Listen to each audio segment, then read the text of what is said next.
tu nhai va si ve khat nya post thu hi sei di umin tin la ka sei di hi na za nom lo la thip chen skip ball vin ka ti no men na adang ta sei di umin so ki mi hin ama sa nam thu ho ka se ya chu e pya reply ji imata het lo zen reply pon va si kina pi ding jong kina pi kham ka sa po 18 tu hin kina pi et so ama sa em chu na ke reply dam ta om de ki saw che de ki sang che de hin tin la thip cha na ko ma mo nga ke mi ngol to ka kina nom lo pi na ke jong ka ngol tai ki ti ke sa nga som ko la kwa ngol to kina nom ke ho hina mi to ka kina de lo na standard nei cha to bo ka kina nom mai so ji so jong standard nei lo kin tin sa nga standard nei lo to ke ho le amo sa nga ki nim ta di chula na ji a chu kana dom bu lo nai so mi ngol to ka kina nom lo pi na ji a chu ka dom bu lo na hin zanila dunga na tu sei na jo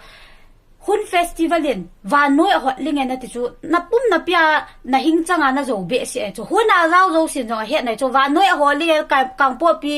a ho ling ma he no chu na kang po pia ground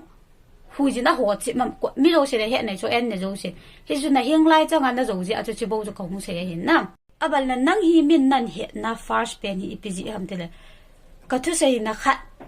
ki mi tu sei hi chi ka de ye hi chu ku cha pa na ko min nan he na hin na hi chi na tu sei na ko ki min in reply hin na ti so messenger ayo na hunga ni in reply hin na ti so reply ji ka he lo e so na so I chen ge ya mi he ti na de dan dan chu ka ti na chu ka sei no ba sei wang ka sei nom pun na sei ja bo kan sei he na la ni ham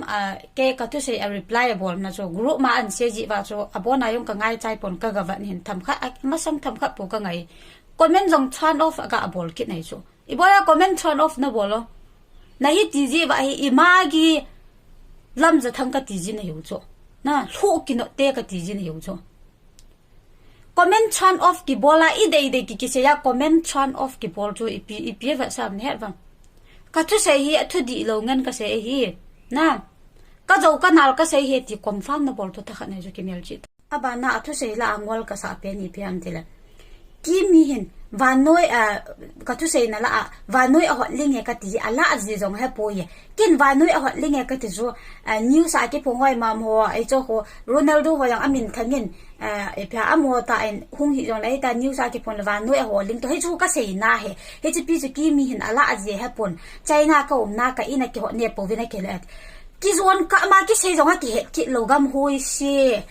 le si te a hi hin kyu mo te